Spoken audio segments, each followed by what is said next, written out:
Hey guys, Chris here. In this video, we are doing the Motorway range test in the Polestar 2 long-range dual motor. In this video, we're going to find out just how far this car can go on the motorway at motorway speeds. We're also going to connect to a charger after the test to see what kind of speed we do get after a few hours on the road. And at the very end of the video, we're going to put this into a chart to see how it compares with the other cars I have done this test with. And I'm not expecting the best results today because the weather is terrible. It's pouring outside, guys, and it's 10 degrees Celsius. So per usual, we're starting here at Skedsmocentet at the BKK chargers. We're going north to the Midpoint and then back again to this starting point, 233 kilometers with speed limits of 100 and 110 kilometers per hour. That's about 60, 70 miles per hour. Hopefully, as in the other test, our average speed will be around 110 kilometers per hour, but we'll have to calculate that at the end of the test. But hopefully, it should be close. And also, this video is sponsored by BKK Bilkraft,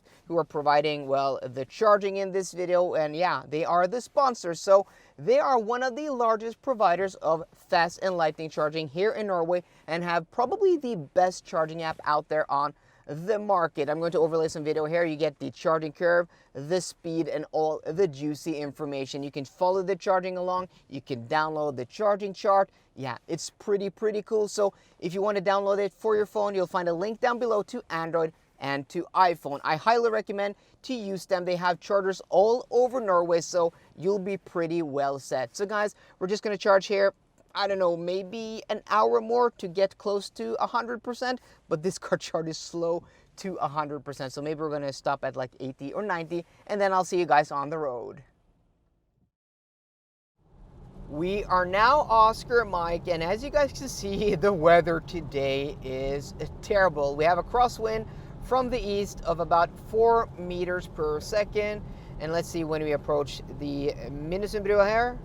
The windsock's actually completely dead, so maybe we don't have any wind here. Okay, according to the map we should have wind, maybe a little bit further north, but still guys, yeah, it's completely calm even though we have rainy weather. But let's take a look at the consumption, guys, because that is pretty high now.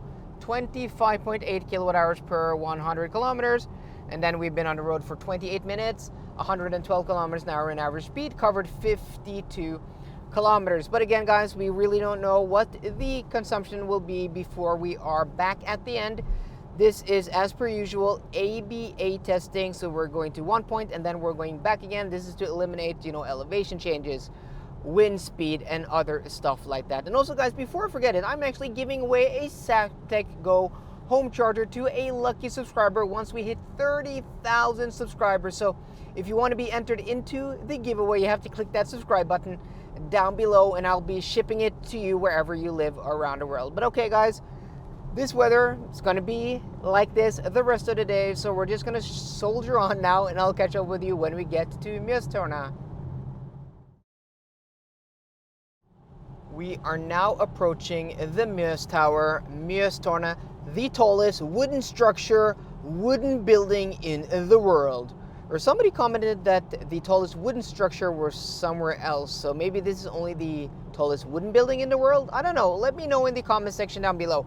It's most definitely the tallest wooden building at 86.5 meters. And remember, guys, once we hit 30,000 subscribers, I'm not only giving away the Zaptec home charger, the Zaptec Go, but I'm also going to do a vlog. I'm going to stay at this hotel. It's a hotel and restaurant, so you guys will be able to check out the Muse Tower behind the scenes once we get to 30,000 subscribers. So hit that button down below if you want to see that. But okay, guys, consumption now. Let's click here to get up the trip computer. We are now at 25.6 kilowatt hours per 100 kilometers. So a little bit down since before.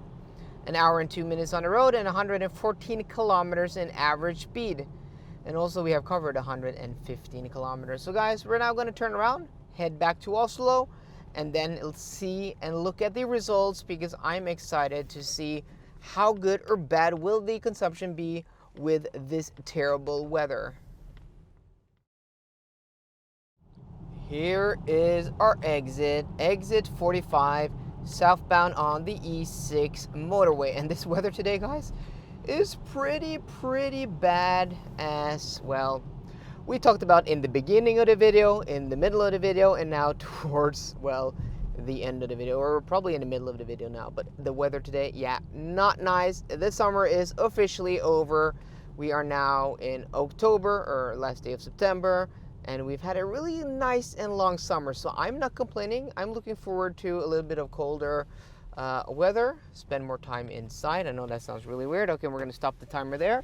So 2 hours and 6 minutes, and consumption is 25.9 kilowatt hours per 100 kilometers, which actually isn't too bad, guys, considering the weather we have today. 25.9. Yes, it's not the best, but it's not too bad either. So we'll have to see. He's going there. Okay, he's just gonna park like that. So that's why he wants to let me pass. But yeah, okay. So that consumption is not bad. It's not too bad. I mean, this car is the Polestar 2, so we all know that it doesn't have the best consumption, especially this being, you know, the all-wheel drive version with the dual motors. But let's see. Okay, this one is vacant, this one over here, so we're gonna go in, park in this one. Okay, let's go out and connect the charger. We are here with, oh my god, I lost my phone. We're here with 13% battery, and it's a little bit tight with these chargers here on this side. So 13% battery. Let's connect this one. We have the whole 150 kilowatt Delta charger for ourselves. And this one is called SK12. So let's find it in the app here, the Bilkraft app, SK12. And let's go ahead and start it up here. And I don't remember, I haven't driven the Polestar 2 in a month. Does it initialize quickly, or is it a bit slow to initialize? Seems okay, you know, it clicked right away here on the relay. And yeah, I mean, it's not the best or the biggest charging spot here, but okay, here we go, guys. So we're at 13%, and doesn't this car take a little bit of time to build up that speed, if I'm not mistaken? Yes, the rain isn't too bad now. It's a little bit less rain, so we can stand outside and film here for a little bit. But this car does have, you know, a kilowatt readout after the update. And guys, I was sent a message by a viewer yesterday, a subscriber, that there will be a October update, which will include preheating while navigating to a charger with the Polestar 2. That's really cool. I can't wait to test that once that becomes available. So yeah, really looking forward to that. And that's a cool rollout now before winter, because we all know last winter or fall when these cars came out, they weren't getting the best charging speed. But look at this, guys. Yeah, we're creeping up. It does take a little bit of time, but 2 hours on the road. It's 9 degrees Celsius outside. We are getting, okay, the screen went there. Seems like we are getting close to that peak speed now. Will we get that 150 kilowatts, or will we start to throttle at 125? No, ooh, we hit 129 just briefly. Come on, 126, 127. So it took about 1.5 minutes, but now we are almost at that peak speed of 150 kilowatts. So that is pretty good, actually, considering it's not warm outside. We've only been on the road for a few hours. That is not bad.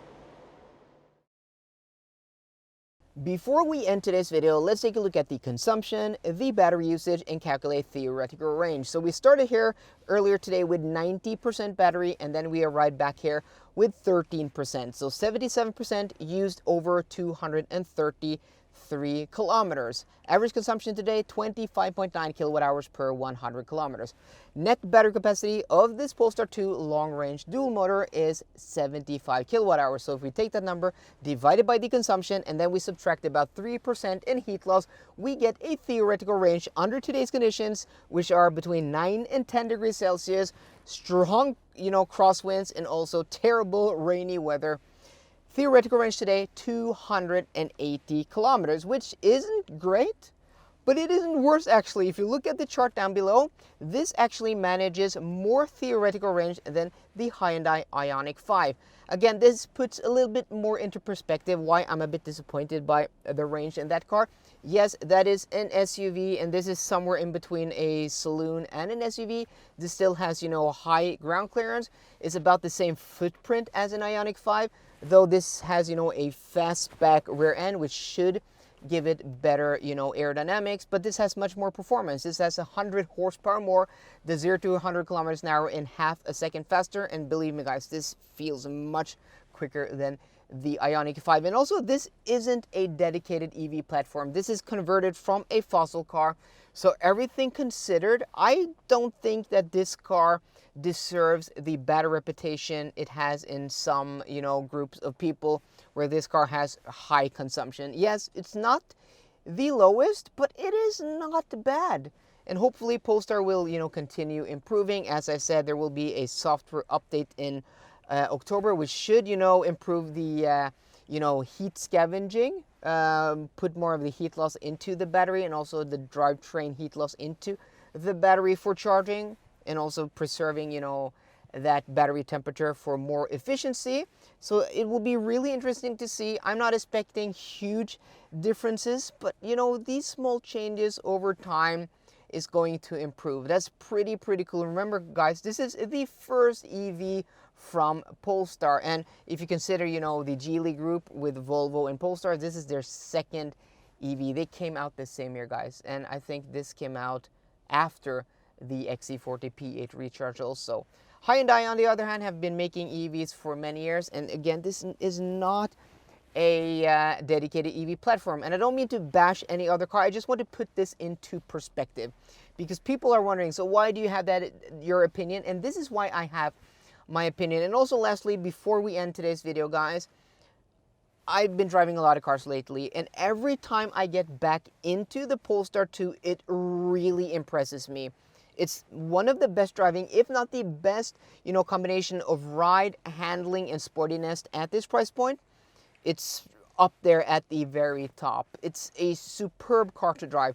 This interior feels luxurious. There's like no doubt in my mind when I get into this car, it feels like a proper premium product. Not like some, you know, mid-tier car trying to be premium. This is really premium. Switchgear is solid.